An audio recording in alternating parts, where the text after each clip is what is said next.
Good morning बच्चों।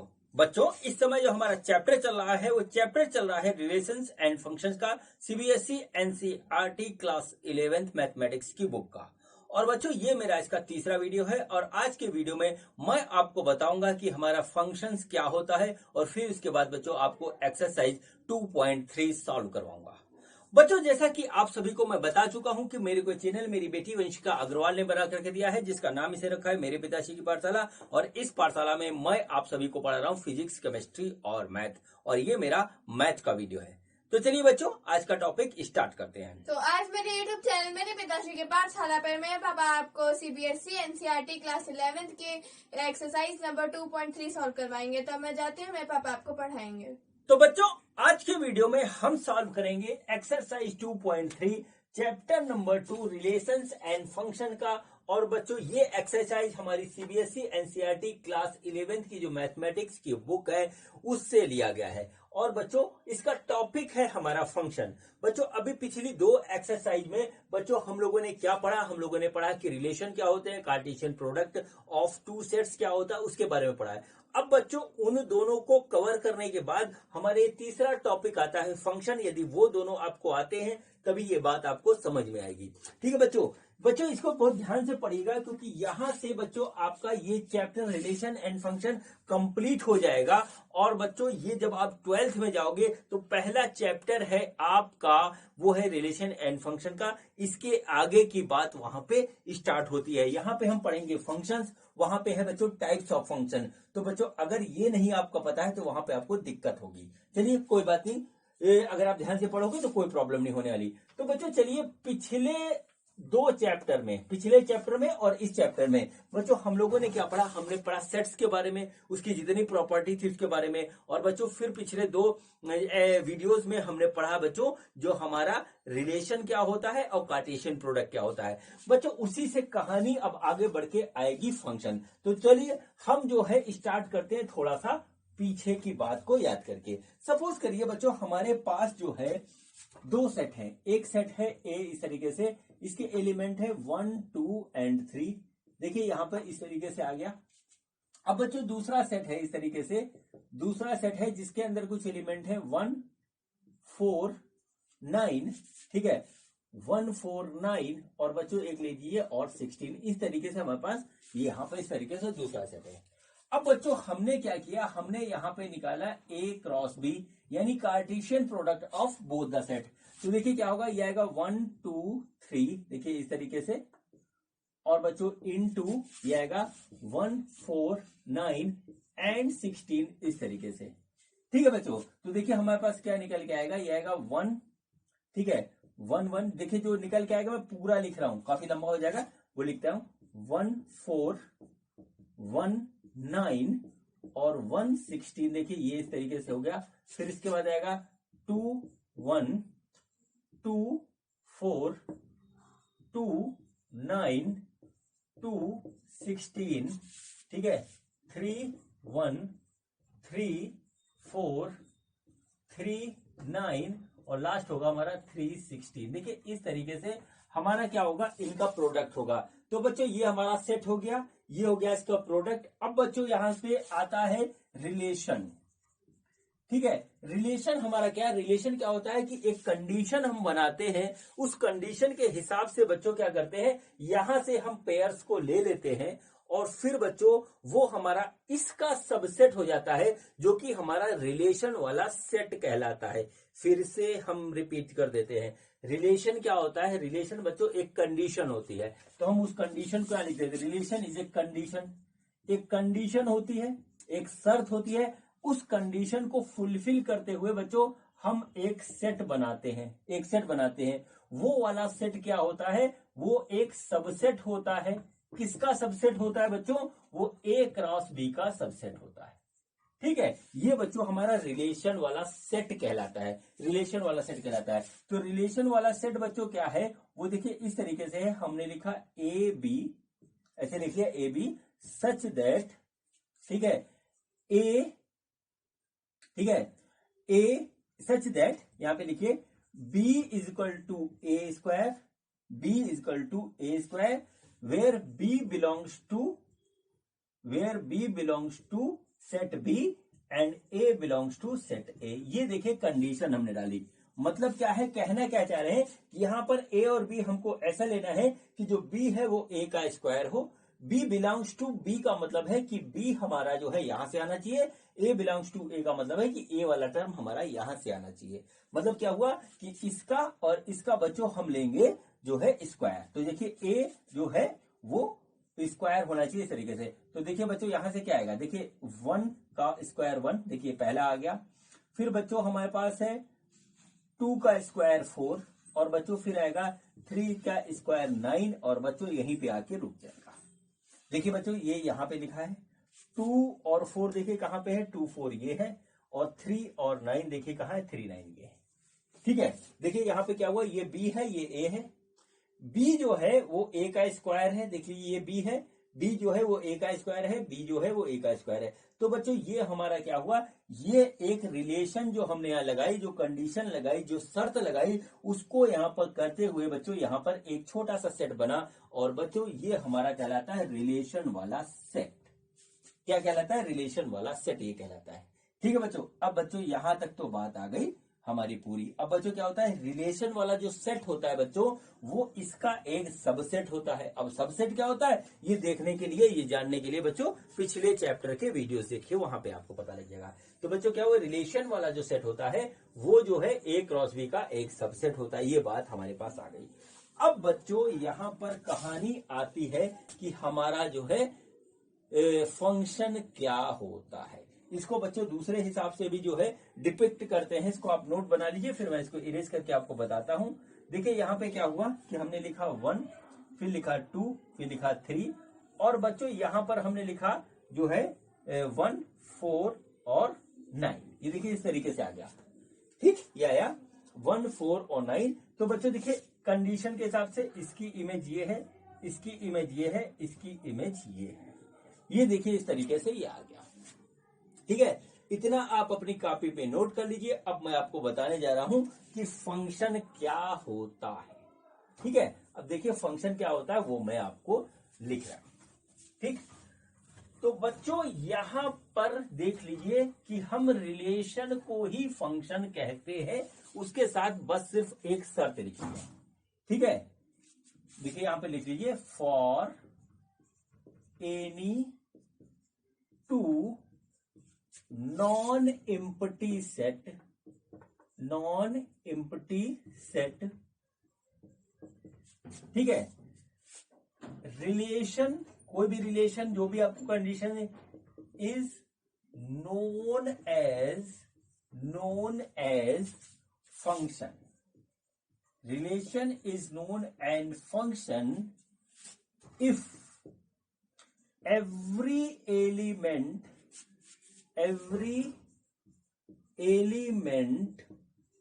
of domain, every element of domain। अब domain क्या होता है, अगर आप भूल गए हो तो पिछला वीडियो देख लीजिए। एवरी एलिमेंट ऑफ डोमेन मैं भी बता देता हूं। ठीक है, हैज ए यूनिक इमेज। ठीक है, इमेज इन इट्स रेंज। ठीक है, फंक्शन जो रिलेशन होता है उसी को हम फंक्शन कहेंगे अगर, यहां लिखा है if every element of domain has unique image in its range. अब देखिए इसका मतलब क्या है, अभी जो हमने रिलेशन वाला सेट बनाया था वो देखिए बच्चों कुछ इस तरीके से आया था 1 1 2 4 और बच्चों 3 9 ये आया था। कंडीशन हमने क्या डाली थी, कंडीशन ये डाली थी कि A B such that b is equal to A square. ठीक है, और उसके साथ कंडीशन क्या थी कि b हमारा कैपिटल B में बिलोंग करता है और a हमारा कैपिटल A में बिलोंग करता है। ये बच्चों हमारा जो था। अब बच्चों देखिए यहां पे क्या हुआ, इस कंडीशन के साथ जो है ये वाला रिलेशन एक फंक्शन कहलाएगा। क्यों कहलाएगा वो देखिए बच्चों, इधर वाले को हम कहते हैं डोमेन और इधर वाले को हम कहते हैं रेंज। ये वाला हमारा कहलाता है डोमेन और ये कहलाता है हमारा रेंज। तो डोमेन में क्या है 1 2 3 ये है देखिए। ठीक है, 1 2 3 इसके पेयर का जो पहला वाला एलिमेंट होता है उसको हम एक साथ लिखते हैं तो वो हमारा एक सेट बनाता है जिसको हम बोलते हैं डोमेन। और बच्चों जो इसका जो रिफ्लेक्शन आता है वो हर एक ग्रुप पेयर के सेकंड वाला एलिमेंट होता है। तो बच्चों ये 1, 4 और 9। ठीक है, ये देखिए इस तरीके से आ गया। तो बच्चों देखिए इसमें क्या कहा हमने, if every element of domain. तो बच्चों ये डोमेन हुआ, इसका जो है एक एक एलिमेंट, तो एक एलिमेंट का एवरी क्या, वो 1, 2, 3 तीनों का क्या है, unique image in its range, ये वाला रेंज कहलाता है। तो बच्चों कंडीशन के हिसाब से ये आ रहा है, इसका स्क्वायर ये है और इसका स्क्वायर ये है। तो इसकी हर एक की जो है वो हमारी यूनिक इमेज जो है रेंज में है, इसलिए ये वाला रिलेशन जो कंडीशन दिया हुआ है ये फंक्शन कहलाता है। ठीक है, ये बच्चों हमारे पास इस तरीके से ये आ गया। मतलब क्या होता है कि यहां पर बच्चों, यहां पर जो भी एलिमेंट है उसका जो है यूनिक इमेज इधर होना चाहिए, एक इमेज होना चाहिए बच्चों, तब ये फंक्शन कहलाएगा। ये इसकी कहानी है पूरी। ठीक है, ये इसकी पूरी कहानी है। अब बच्चों कई बार जो है एक से ज्यादा इमेज इधर मिलती है, कैसे मिलती है अभी मैं दिखाता हूं। ठीक है, कैसे मिलती है वो हम दिखाते हैं इधर। तो बच्चों देखिए क्या हुआ कि यहां पर देखिए जो है ये वाली कहानी इस तरीके से की। अब मैं आपको दिखाता हूं कि ज्यादा ए कैसे मिलती है। अब बच्चों इसको भूल जाइए, अब हम नए सेट बनाते हैं और आपको दिखाते हैं कि किस तरीके से जो है हमें ज्यादा इमेज मिलती है। तो बच्चों यहां पर क्या हुआ कि हमको क्या यहां पे दे रखा है, एक सेट हमको दे रखा है। यहां पर देखिए, यहां पर हमको एक सेट दे रखा है ए, जिसमें हमने कुछ चीजें लिखी, जैसे 4 लिखा, 9 लिखा, 16 लिखा। चलिए ये हमने 3 इस तरीके से लिख दिया। ठीक है, और बच्चों इधर हमने बी लिया। ठीक है, बी क्या हो गया वो देखिए क्या हुआ, बी एक हमारा जो है सेट है जिसमें आता है एक्स, सच दैट कैसे आता है, X is square root of element of A. ये बच्चों कहानी है कि हमारे पास बी में वो सारे एलिमेंट आ रहे हैं जो इसके स्क्वायर रूट है। अब देखिए बच्चों यहां पर हम देखिए 4 स्क्वायर रूट निकालेंगे 4 का, तो देखिए बी क्या आएगा, बी आएगा -+2 एंड -2। देखिए दोनों हमारा स्क्वायर रूट है इसका। ठीक है, फिर देखिए 3 का क्या होगा, वो आएगा +3 एंड -3। इसका क्या होगा बच्चों, हमारे पास होगा +4 एंड -4। ये देखिए इस तरीके से हो गया। अब बच्चों यदि हम यहाँ पे कहानी बनाए तो देखिए किस तरीके से बनती है। ये देखिए हमारे पास आया 4 या 9 या 16 इस तरीके से। और बच्चों यहाँ पर जो दूसरा रेंज वाला आ रहा है, तो बच्चों देखिए यहाँ +2 या -2, यहाँ +3, यहाँ -3, +4 और -4। अब देखिए every element of A domain, इसका ये हुआ, इसके 2-2 इमेज हमें मिल रहे हैं। ठीक है, देखिए 2-2 इमेज हमें मिल रहे हैं। भाई +3 का स्क्वायर करेंगे तो भी हमारे पास ये आएगा, +-3 का करेंगे तो भी 9 आएगा, या 9 का अंडर रूट लेंगे तो ये भी आएगा, ये भी आएगा। मतलब हमारा सर्टेन नहीं है। तो बच्चों ये हमारा क्या हुआ, ये फंक्शन नहीं हुआ। इसको नोट कर लीजिए, ये फंक्शन नहीं हुआ। ऐसे बहुत से एग्जाम्पल बच्चों मैथमेटिक्स में मिलेंगे। जैसे जैसे आप क्वेश्चन करोगे वैसे वैसे आपका जो है सामने आएगा। लेकिन आपको पूरा कंसेप्ट मैथमेटिक्स का क्लियर होना चाहिए, जो अब तक आपने पढ़ा है, तभी आप इसको अप्लाई कर पाओगे। तो बच्चों फंक्शन क्या होता है, फंक्शन वो रिलेशन होता है जिसमें हमारा डोमेन के एक एलिमेंट का, हर एक एलिमेंट का बच्चों इमेज इधर सिर्फ और सिर्फ एक यूनिक होती है, उसको कहते हैं। अब बच्चों हर एक एलिमेंट का जो है इमेज मिलता है, उसमें बच्चों देखिए हर एक एलिमेंट का मिलना चाहिए। अगर हमारा कोई एलिमेंट छूट जाता है तो बच्चों फिर हमारा वो नहीं होगा। जैसे मान लीजिए, अब एग्जांपल आपको मैं देकर समझाता हूं। जैसे सपोज करिए ये हमारे पास क्या है, ये डोमेन है बच्चों इस तरीके से, और बच्चों ये रेंज है। ठीक है, रेंज है, और मान लीजिए यहां पर है ABCD। ठीक है, इस तरीके से ये हो गया। अब बच्चों यहां पर हमारे पास ABCD है, और बच्चों यहां पर कुछ है कि जो अल्फाबेट से नाम शुरू होते वो लिखे हुए हैं। जैसे हमारे पास लिखा हुआ है बीना, एक नाम है बीना। दूसरा है बच्चों हमारे पास चंदू। ठीक है, चंदू। और फिर बच्चों तीसरा है हमारा जो है वो है अमर। ठीक है, और फिर बच्चों हमारे पास एक नाम आ गया, वो आ गया बच्चों हमारे पास, वो आ गया जैसे महेश। ठीक है, अब बच्चों यहाँ पे हमको एक ऐसे सेट बनाने हैं कि इस लेटर से, जो इसमें दिया इस लेटर से हमारा जो है नाम शुरू हो रहा है वो इसकी इमेज होगी। तो बच्चों देखिए, ए का इमेज हमको इधर मिला अमर में, बी का मिला बीना में, सी का मिला चंदू में, डी का नहीं है। ठीक है, डी का नाम का यहाँ पे कोई भी नहीं है। तो अब देखिए क्या हुआ, every element of domain has इस यूनिक इमेज। तो बच्चों देखिए क्या हुआ कि हमारे पास डोमेन का ये वाला एलिमेंट छूट रहा है। देखिए ध्यान दीजिएगा, एवरी एलिमेंट लिखा है, every element of domain, every element of domain has its unique image, unique image. ठीक है, अब देखिए क्या हुआ, यहां पर इन तीन की तो यूनिक इमेज है भाई, ए से अमर हो गया, बी से बीना हो गया, सी से चंदू हो गया, लेकिन इसका नहीं है।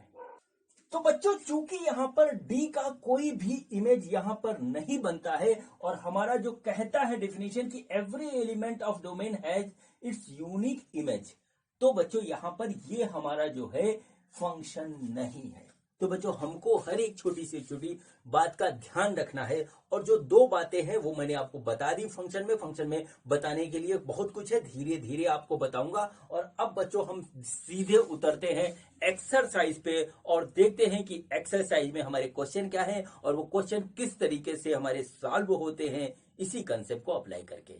ठीक है बच्चों, तो करते हैं पहला क्वेश्चन। बच्चों ये देखिए, ये हमारा क्वेश्चन नंबर फर्स्ट है, और इस क्वेश्चन को करवाने से पहले मैं आप सभी से बताना चाहता हूं कि मेरा नाम आदर्श अग्रवाल है, और मैं इस चैनल पे पढ़ा रहा हूं आपको फिजिक्स, केमिस्ट्री और math 9th, 10th, 11th, 12th और नीट और IIT के लिए। ठीक है बच्चों, मैं आपसे रिक्वेस्ट करूंगा कि इस वीडियो के डिस्क्रिप्शन में जाकर के आप ये देख लें कि इस चैनल पे आपके लिए क्या क्या स्टडी मटेरियल अवेलेबल है। ठीक है, कितना अवेलेबल है वो आपकी हेल्प करेगा। ठीक है बच्चों, तो चलिए इस इंफॉर्मेशन के साथ अब मैं जो हूं इस क्वेश्चन को स्टार्ट करता हूं। तो क्वेश्चन देखिए क्या है, which of the following relations are functions, give reasons if it is a function, determine its domain and range. ठीक है बच्चों, यहां पर देखिए बच्चों, मैंने अभी जब आपको इसका कंसेप्ट समझाया था तो ये बात कही थी कि जो हमारे रिलेशंस होते हैं सेट में वही फंक्शन कहलाते हैं, अगर वो एक सर्टेन कंडीशन को फुलफिल कर रहे हैं तभी वो फंक्शन कहलाएंगे, अदरवाइज नहीं कराएंगे। तो बच्चों यहां पर ये बताना है कि हमको ये तीन रिलेशन दे रखा है, इसमें से कौन सा हमारा फंक्शन है, यानी रिलेशंस और फंक्शन ये लिखा हुआ है। तो चलिए बच्चों हम करते हैं इसको।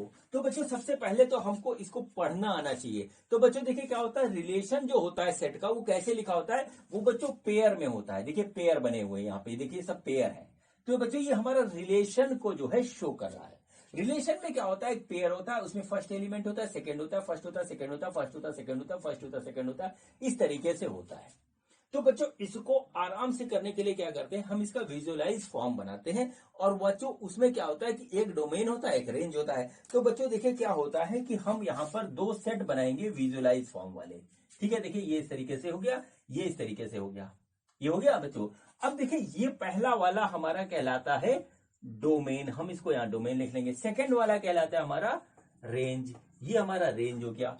अब बच्चों देखिए क्या होता है कि जो हमारा दोनों पेयर में से जो फर्स्ट एलिमेंट होता है, यहाँ पे फर्स्ट, ये देखिए ये फर्स्ट है, पेयर में जो फर्स्ट एलिमेंट होता है वो डोमेन का पार्ट होता है। तो यहां पर बच्चों हम देखेंगे कि हमारा जो यहाँ पर फर्स्ट एलिमेंट क्या है, वो है 2, यहाँ पे क्या है 5, यहाँ पे क्या है 8, यहाँ पे क्या है 11, यहाँ पे क्या है 14, यहाँ पे क्या है 17। तो बच्चों ये हमारा डोमेन हो गया, सिंपल सी बात है। अब बच्चों सेकंड में रेंज आएगा, तो जो सेकंड एलिमेंट होता है वो बच्चों सारा का सारा रेंज में आता है। तो यहां पर देखिए क्या है, 1 है, 1 है, 1 है, 1 है, 1 है, 1 है। तो बच्चों क्या हुआ, यहां पर सिर्फ और सिर्फ एक ही एलिमेंट है, वो है 1। ठीक है बच्चों, अब देखिए क्या होगा, रिलेशनशिप है, यानी कि 2 हमारा जो है, 2 का जो रेंज है, जो इमेज है वो 1 है, 5 का 1 है, 8 का 1 है, 11 का 1 है, 14 का 1 है, 17 का 1 है, यानी कि इन सारे एलिमेंट का बच्चों जो इमेज है रेंज में वो है 1। अब देखिए बच्चों हमारे पास फंक्शन की दो कंडीशन है। पहली कंडीशन क्या है कि एवरी एलिमेंट हैज, ठीक है, हैज एन इमेज। ठीक है, पहला ये है कि हमारा जो है जितने भी एलिमेंट है वो सारे के सारे उनका एक इमेज होना चाहिए। और बच्चों दूसरा क्या है कि image should be unique, should be unique. Unique का मतलब क्या है यहां पर कि बच्चों इसके लिए सिर्फ एक इमेज होनी चाहिए जो कि 1 है, इसके लिए एक इमेज होनी चाहिए जो कि यहां पर 1 है। ठीक है, ऐसा ना हो कि इसकी 2 इमेज हो। तो बच्चों यहां पर सबकी इमेज है, पहली कंडीशन फुलफिल हो गई। और बच्चों सबके लिए जो है एक ही इमेज है। तो बच्चों ये हमारा क्या है, ये रिलेशन जो है फंक्शन है। तो दिस इज ए फंक्शन। ठीक है, ये एक फंक्शन है। अब बच्चों हम इसका दूसरा बात है कि डोमेन और रेंज लिखना है। तो बच्चों जो इसका डोमेन होगा, ठीक है, जो इसका डोमेन होगा वो बच्चों होगा 2, 5, 8, 11, 14 एंड 17। ये देखिए ये इसका हो गया डोमेन। रेंज देखिए क्या होगा, रेंज में सिर्फ एक ही एलिमेंट है और वो बच्चों है 1। तो बच्चों ये हमारा जो पहला पार्ट इस क्वेश्चन का ये कंप्लीट हुआ। सिमिलर बच्चों हमारा सेकंड पार्ट है, उसको देखिए। यहां पर बच्चों एक चीज ध्यान रखिएगा कि यहां पर हर एक एलिमेंट का इमेज 1 ही आ रहा है, ये सही है। अभी देखिएगा बच्चों इसमें और इसमें थोड़ा सा डिफरेंस होगा, इसको ध्यान रखिएगा तो आपको बात क्लियर हो जाएगी। ठीक बच्चों, आपको 12th भी करनी है तो 12th करने में भी बच्चों ये कंडीशन सारी ध्यान रखिएगा, क्योंकि वहां पर यही सारी चीजें यूज होंगी। इसके आगे की बात बताई जाएगी आपको। ठीक है, सेकंड पार्ट में क्या है, सेकंड में है 2, 1, 4, 2 इस तरीके से लिखा हो। तो चलिए हम क्या करते हैं, हम डायरेक्ट डोमेन और रेंज बना देते हैं। तो बच्चों ये हो गया डोमेन, ये हो गया बच्चों हमारे पास रेंज। तो देखिए ये क्या होगा, ये होगा 2, ये होगा 4, इधर आएगा 6, इधर आएगा 8, इधर आएगा 10, इधर आ जाएगा 12 और इधर आ जाएगा 14। देखिए इस तरीके से आ गया 2, 4, 6, 8, 10, 12, 14 ही आ गया। अब देखिए यहां पर जो जो आ रहा है, देखिए पहला आया 1, यहां पे आया 2, यहां पे है बच्चों 3, फिर आया बच्चों 4, ठीक है, फिर आया 5, ठीक है, फिर आया 6, फिर आया 7। अब देखिए ये क्वेश्चन थोड़ा सा पिछले वाले से डिफरेंस हो गया। अब देखिए यहां पे क्या हो रहा है, तीनों क्वेश्चन को ध्यान रखिएगा, आपका कंसेप्ट क्लियर हो जाएगा। अब देखिए 2 का इमेज बच्चों क्या है, रिलेशन के हिसाब से 1 है, 4 का क्या है 2 है, 6 का क्या है 3 है, 8 का क्या है 4 है, 10 का क्या है 5 है, 6 का क्या है ये है और इसका क्या है ये है। ठीक है, तो बच्चों देखिए इस तरीके से ये आ गया। ठीक, अब देखिए क्या हुआ कि हमारा जो है, जो ये हमारा डोमेन हो गया, ठीक है, और ये हो गया रेंज। ठीक है, कंडीशन क्या है, एवरी एलिमेंट ऑफ डोमेन, ठीक है, every element of domain should have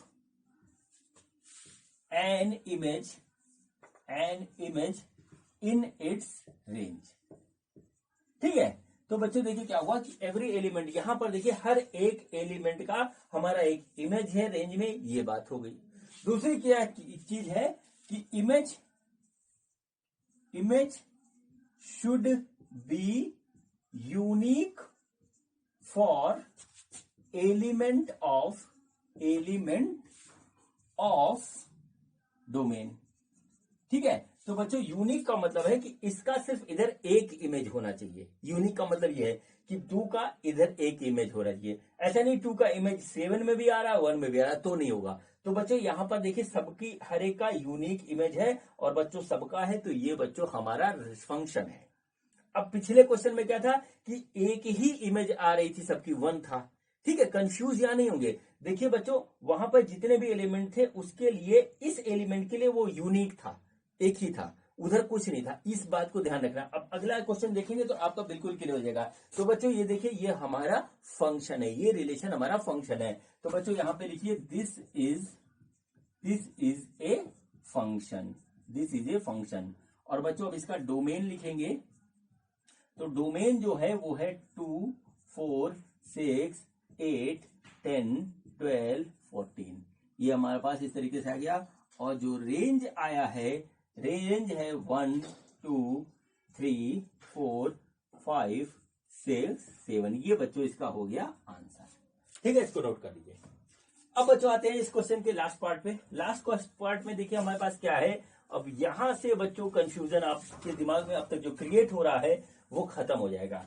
last part में देखिए बच्चों हम डोमेन और रेंज फिर से बनाते हैं, कुछ नहीं करना। देखिए क्या हुआ, ये हमारा हो गया डोमेन, ये हो गया रेंज। तो देखिए हम यहाँ पे ऐसे लिखा हमने डोमेन और ये आ गया बच्चों हमारे पास रेंज। ठीक है, तो डोमेन में क्या है 1 1 2, तो बच्चों 1 1 2 ना लिखेंगे, सिर्फ 1 और 2 लिखेंगे। अब बच्चों फिर है 3 5 5, तो देखिए क्या हुआ 3 5 5 ने लिख करके रखे। चलिए अब देखिए 1 का इमेज क्या है 3 है, तो चलिए 1 का इमेज 3 हुआ। ठीक है, और बच्चों 1 का इमेज क्या है 5 है। ठीक, यहां पर ये देखिए। अब बच्चों उसके बाद क्या है 2 का इमेज भी हमारा 5 है। ठीक, अब बच्चों यहां पर देखिए क्या हुआ, हमारे पास दो कंडीशन है। देखिए पहली कंडीशन क्या है कि एवरी एलिमेंट ऑफ डोमेन, ठीक है, should have an image in its range. ठीक है, और फिर क्या होता है this image should be unique. अब आपके बात समझ में आ जाएगी। ठीक है, पिछले दो क्वेश्चन में हल्का सा कंफ्यूजन होगा, मैं समझ रहा हूं इस बात को। तो बच्चों देखिए क्या हुआ कि यहां पर देखिए एवरी एलिमेंट का इमेज तो है, इधर पहली वाली कंडीशन पूरी होती है लेकिन पूरी तरीके से नहीं होती, क्योंकि यहां पे लिखा है शुड हैव एन इमेज। यहां पर बच्चों देखिए पहले वाले का 2 आ रहा है। ठीक है, इमेज तो है लेकिन एन नहीं है, एक नहीं है, 2 है। और यूनिक होना चाहिए। यूनिक में क्या है देखिए 1 का इमेज अब यूनिक नहीं है, वो 3 में भी है और ये 5 में भी है। ठीक है, अगर 1 का इमेज बच्चों 2 है तो ये यूनिक नहीं हुआ, इसलिए फंक्शन नहीं है। बच्चों पहले क्वेश्चन में क्या था कि जितने भी एलिमेंट थे उनका इमेज एक ही आ रहा था, हर एक के लिए वो अपना एक था, वो तो चल जाएगा, लेकिन ये नहीं चलेगा कि इसका 2 इमेज इधर बनेगा। अगर ऐसा होता है तो बच्चों ये फंक्शन नहीं होता। तो this is not a function, यहां पे नोट के लिए this is not a function. ठीक है बच्चों, तो अब जब फंक्शन नहीं है तो इसका डोमेन और रेंज भी नहीं होगा। तो बच्चों इस तरीके से ये पहला क्वेश्चन कंप्लीट हुआ। मेरे ख्याल से अब आपका कंफ्यूजन दूर हो गया होगा और आपको क्वेश्चन आरडी शर्मा जी के बुक के करने में थोड़ी सी मदद मिलेगी। तो चलिए बच्चों अब करते हैं क्वेश्चन नंबर 2। तो देखते हैं कि हमारा क्वेश्चन नंबर 2 क्या है। बच्चों ये देखिए ये हमारा जो है क्वेश्चन नंबर 2 है। और बच्चों इस क्वेश्चन को करवाने से पहले मैं आपसे एक बात कहना चाहता हूं। बच्चों आप पढ़ रहे हो 11th में साइंस, और बच्चों साइंस में बच्चों एक बहुत ही बड़ी चैलेंजिंग सब्जेक्ट है जिसका नाम है फिजिक्स। ठीक है, तो मैं आपसे रिक्वेस्ट करूंगा कि आप जो है इस चैनल पे फिजिक्स का जो कंटेंट पड़ा हुआ है आप लोगों के लिए उसको देख लीजिएगा, वो आपकी बहुत बड़ी हेल्प करेगा। ठीक है, आपकी फिजिक्स की बहुत सी डाउट जो है क्लियर हो जाएंगी। आप कमेंट करके मेरे से सजेशन भी ले सकते हो, डिस्कस कर सकते हो। ठीक है, देखना न देखना आपकी मर्जी। तो चलिए अब क्वेश्चन स्टार्ट करते हैं। क्वेश्चन ये है find the domain and range of the following real functions. बच्चों अभी पिछला क्वेश्चन जो हमने किया था उसमें हमको डोमेन रेंज या सेट दे रखा था, हमको ये बताना था कि ये फंक्शन है या नहीं। ठीक है बच्चों, अब बच्चों यहां पे हमको फंक्शन दे रखा है, फंक्शन दे रखा है, उस फंक्शन का हमको डोमेन एंड रेंज बताना है कि वो क्या होगा। तो चलिए बच्चों यहां पर देखिए आते हैं और करते हैं बच्चों हम एक काम। तो देखिए क्या होता है यहां पर देखिए क्या हुआ, यहां पर हमारा दे रखा है F X equal to minus mod X. तो बच्चों सबसे पहले मॉड को स्टडी करेंगे। तो मॉड एक्स क्या होता है, इसमें जब हम एक्स की यहां पे कोई भी वैल्यू रख सकते हैं, जब उस पर मॉड निकल के रखेंगे तो बच्चों पॉजिटिव आएगा। ये बात आप देख लीजिए इस तरीके से। बच्चों एक्स क्या है, कोई भी हमारा रियल नंबर हो सकता है।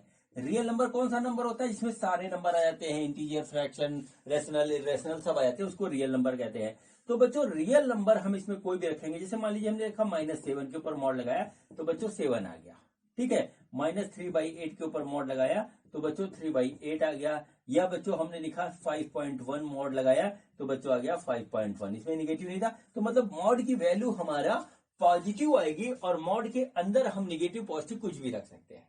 ठीक है बच्चों, तो बच्चों यहां पर हम एक्स की वैल्यू कुछ भी रख सकते हैं। ठीक है, तो डोमेन हमारा क्या हुआ, डोमेन हुआ सारी वैल्यूज, जितने भी नंबर्स हुए हमारे वो हम एक्स की जगह पुट कर सकते हैं। तो बच्चों आता है हमारा रेंज में, रियल नंबर में। तो बच्चों देखिए क्या हुआ, यहां पर जो आ रहा है x, ठीक है, x is any real number, इसको नोट कर लीजिए इस तरीके से। तो बच्चों यही इसका डोमेन हो गया। डोमेन क्या हुआ? डोमेन हो गया इसका रियल नंबर का सेट। इसको ऐसे बना दीजिए, हो गया।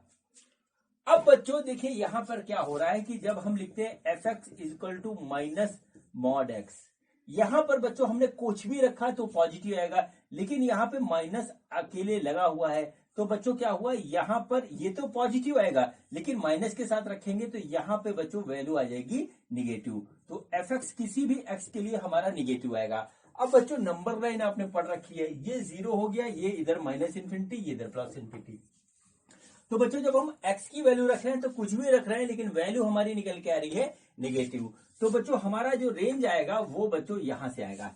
तो मतलब क्या हुआ कि कुछ भी हम रखें हमको 0 से माइनस इन्फिनिटी तक मिलेगा। तो बच्चों जो इसका रेंज होगा हमारा वो बच्चों आएगा माइनस इन्फिनिटी से लेकर के 0 तक। इसमें 0 इंक्लूड होगा और इन्फिनिटी पे हम कभी पहुंच ही नहीं सकते। तो बच्चों ये होगा इसका राइट आंसर, ठीक है। अब चलिए बच्चों करते हैं इसका सेकंड पार्ट। तो सेकंड पार्ट में बच्चों हमारे पास क्या है, हमारे पास हमको एक फंक्शन दे रखा है, वो फंक्शन है F X is equal to 9 minus X square का अंडर रूट, ठीक है। अब बच्चों देखिए क्या हुआ, ये एक्स स्क्वायर है, यानी एक्स की वैल्यू हम चाहे निगेटिव रखें या पॉजिटिव, ठीक है, कोई भी वैल्यू रखें, जब उसका स्क्वायर करेंगे तो बच्चों हमको पॉजिटिव ही मिलेगा, ठीक है। अब बच्चों दूसरी चीज है कि एक्स स्क्वायर जो है वो लेस देन इक्वल टू 9 रहना चाहिए, ठीक है। अगर स्क्वायर एक्स स्क्वायर बड़ा हो जाएगा तो बच्चों अंडर रूट के अंदर निगेटिव वैल्यू, जैसे सपोज करिए 9 माइनस आ गया, सपोज करिए 16, हमने 4 रख दिया एक्स का, तो बच्चों ये इस तरीके से हो जाएगा 9 माइनस 16, तो बच्चों आ जाएगा माइनस कितना हो जाएगा 7, ठीक है, अंडर रूट माइनस 7 आ जाएगा इस तरीके से। तो बच्चों अंडर रूट के अंदर निगेटिव का मीनिंग नहीं होता, ये बच्चों एक इमेजिनरी होता है, इमेजिनरी नंबर होता है, एक कॉम्प्लेक्स नंबर होता है, ये आगे आप पढ़ोगे, ठीक है। तो बच्चों ये हमारा मीनिंगलेस हो जाएगा अगर हमारा एक्स स्क्वायर जो है 9 से बड़ा हो गया। तो बच्चों एक्स की वैल्यू जो है हमारी वो जो है हमेशा 9 से छोटी रहेगी, मतलब एक्स स्क्वायर क्या होगा, एक्स स्क्वायर बच्चों हमेशा 9 से छोटा रहेगा, तो 9 से छोटा या उसके बराबर रहेगा। तो बच्चों x की वैल्यू क्या आ जाएगी, ये आ जाएगी बच्चों प्लस माइनस 3 के हिसाब से। तो बच्चों x की वैल्यू क्या होगी, वो 3 से इस टाइप की रहेगी, ठीक है। इसके बाहर हमारा x नहीं जा सकता, मतलब नंबर लाइन पे अगर हम ड्रॉ करें तो बच्चों ये सपोज करिए -3 हुआ, ये +3 हुआ, तो बच्चों x की वैल्यू यहां से यहां तक आप कुछ भी रख लीजिए, फ्रैक्शन में रख लीजिए, डेसिमल में रख लीजिए, रियल रख लीजिए, रेशनल रख लीजिए, इरेशनल रख लीजिए, कोई भी रख लीजिए, सारे नंबर इसके बीच के आ जाएंगे हमारे, ठीक है। तो बच्चों x का रेंज ये हुआ, तो बच्चों यही हमारा डोमेन होगा, ठीक है। डोमेन हमारा क्या होगा, डोमेन होगा बच्चों वो होगा -3x, और ये देखिए इस तरीके से ये हमारा हो जाएगा डोमेन। अब आते हैं रेंज के ऊपर। तो बच्चों रेंज में हमारा देखिए ये कहां से कहां तक जाएगा, ठीक है, कहां से कहां तक जाएगा। देखिए क्या हुआ, देखिए एफ एक्स की वैल्यू हमारी कहां तक जाएगी, देखिए जब हमारा ये 9 आएगा तो इसकी वैल्यू आ जाएगी 0, और जब ये हमारा जो है 9 आएगा, जब एक्स स्क्वायर 9 है तो इसके अंदर की वैल्यू 0 हो जाएगी, और जब बच्चों हमारा जो आएगा, जब हम x को 0 रखेंगे तो इसकी वैल्यू आएगी अंडर रूट 9, और बच्चों यहां पर वैल्यू आएगी +3, ठीक है। तो इसकी वैल्यू 0 +3 के बीच में ही रहेगी। तो बच्चों हमारा जो रेंज होगा, जो हमारा रेंज होगा वो रेंज होगा बच्चों हमारा, वो होगा बच्चों x एफ एक्स, ऐसे लिख लीजिए, एफ एक्स जो है वो 0 और 3 के बीच में ही आएगा, ये बच्चों हमारा रहेगा, ठीक है। तो ये बच्चों इसका हुआ बच्चों कंप्लीट सोल्यूशन, कंप्लीट आंसर, और बच्चों इसी के साथ ये क्वेश्चन हमारा कंप्लीट होता है। अब बच्चों हम करते हैं क्वेश्चन नंबर 3। तो देखते हैं कि क्वेश्चन नंबर 3 में हमसे क्या पूछा गया है। बच्चों ये देखिए, ये हमारा क्वेश्चन नंबर 3 है। देखिए इस क्वेश्चन में क्या दे रखा है, a function f is defined by F X equal to 2x minus 5, right down the value of this this and this. चलिए इसको करते हैं।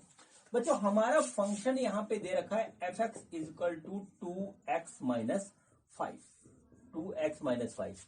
अब बच्चों हम एक बार यहाँ पे x की वैल्यू 0 रखेंगे तो बच्चों हमारा f0 हमें मिल जाएगा। तो पहले पार्ट में हम निकालते हैं f0, तो बच्चों 2 इंटू 0 माइनस 5, तो बच्चों हो गया 0 माइनस 5, तो बच्चों F0 की वैल्यू आ गई बच्चों -5। ये बच्चों इसका पहला पार्ट हमारा कंप्लीट हुआ। सेकंड पार्ट में है बच्चों, फिर देखिए F7 लिखना है।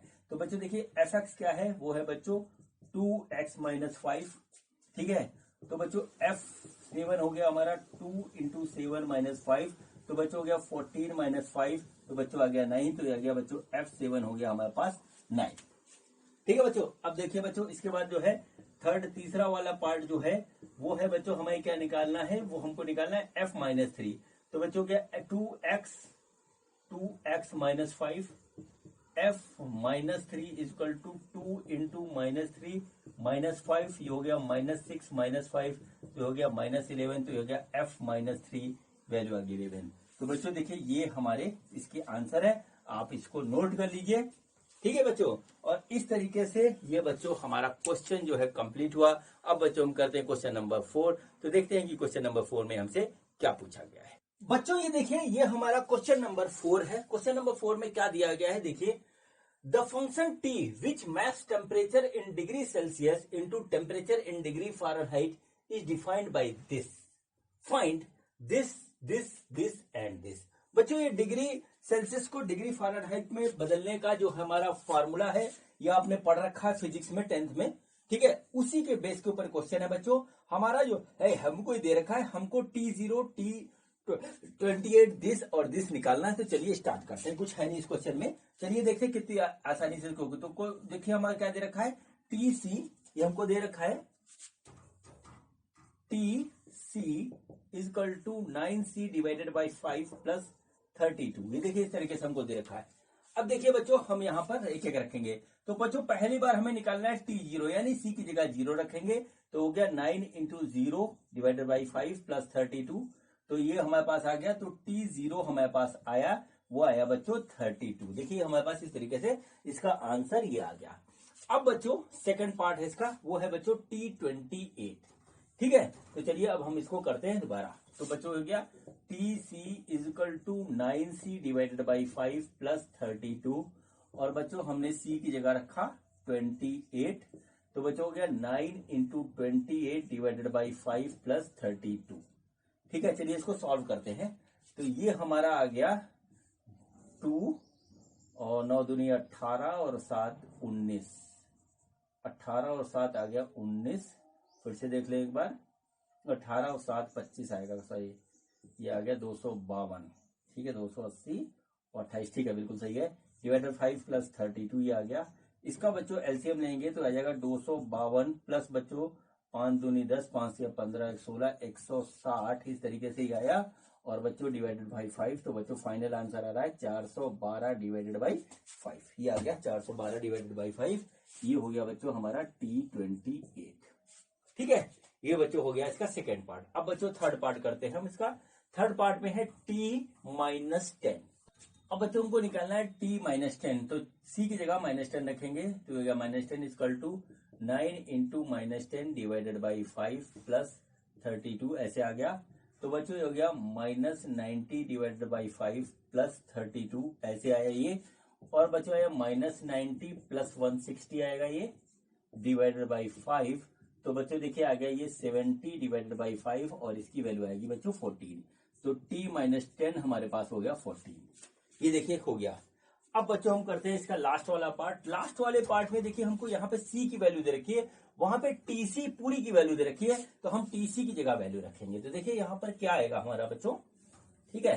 देखिए यहाँ पर है ये 212 और 9 इंटू C की वैल्यू निकालनी है प्लस 32, तो आया 9C divided by 5 equal to 180, ठीक है।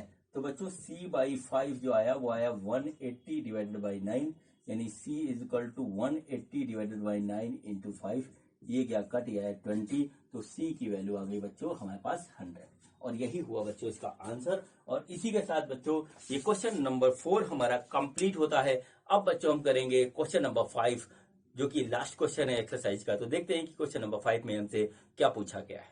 बच्चों ये देखिए ये हमारा क्वेश्चन नंबर 5 है, इस एक्सरसाइज का लास्ट क्वेश्चन। क्वेश्चन क्या है देखिए, find the range of the each of the following function ये हमको बच्चों 3 फंक्शन दे रखे हैं, इनका रेंज बताना है। बच्चों डोमेन हमको पता है कि x हमारा रियल नंबर है और x ग्रेटर देन 0 है, ऐसे सब में लिखा हुआ, एक एक करके करते हैं। तो चलिए बच्चों पहला क्वेश्चन सॉल्व करते हैं। जब क्वेश्चन क्या है, ये देखिए, ये f(x) is equal to 2 minus 3x, ठीक है। कंडीशन क्या दे रखी है, x हमारा रियल नंबर है और x हमारा ग्रेटर देन 0 है। तो रियल नंबर क्या होता है, रियल नंबर बच्चों वो नंबर होता है जो सारा नंबर होता है, इधर से लेके उधर तक दुनिया के सारे नंबर हमारे रियल नंबर में आते हैं। तो बच्चों यहां पर सेकंड कंडीशन है कि x ग्रेटर देन 0 है, यानी x की काउंटिंग हम स्टार्ट करेंगे 1 से, ठीक है।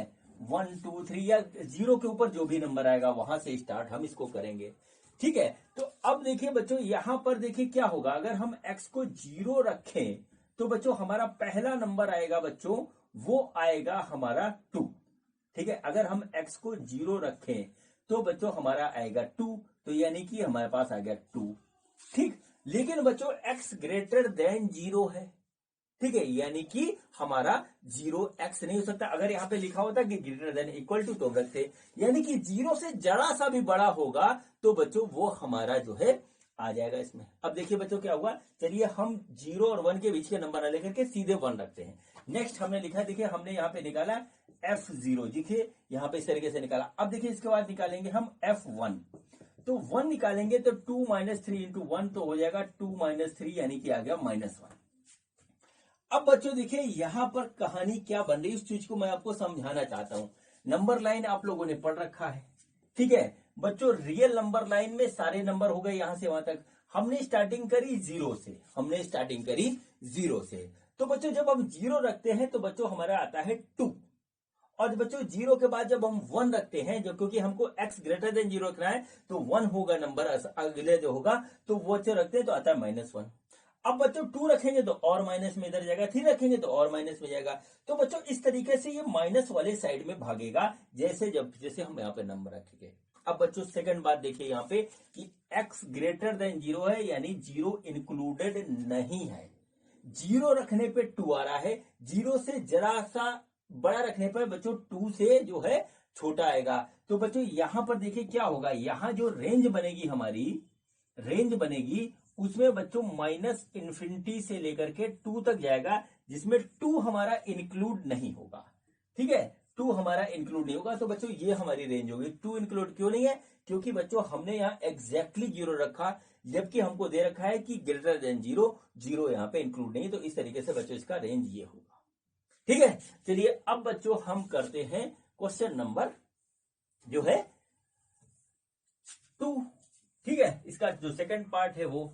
अब देखिए बच्चों यहां पर क्या हो रहा है, यहां पर देखिए ये fx लिखा है, देखिए ये है fx is equal to X square plus 2, और यहां पे कंडीशन दी है x is a real number, ये हमको दे रखी कंडीशन। अब देखिए बच्चों यहां पे क्या है, x हमारा नेगेटिव पॉजिटिव फ्रैक्शन कुछ भी हो सकता है, लेकिन बच्चों यहां पे एक्स स्क्वायर है, तो इसका मतलब क्या होता है, ठीक है, इसका मतलब क्या होता है कि ये हमारा स्क्वायर करेंगे नेगेटिव का तो पॉजिटिव हो जाएगा, यानी fx हमेशा पॉजिटिव आएगा, बात नंबर 1, ठीक है। दूसरी बात क्या होती है बच्चों कि अगर हम 0 रखें, x इक्वल टू 0 यहां पे रख सकते हैं, तो 0 स्क्वायर प्लस 2 यानी कि 2, यानी कि fx आ गया।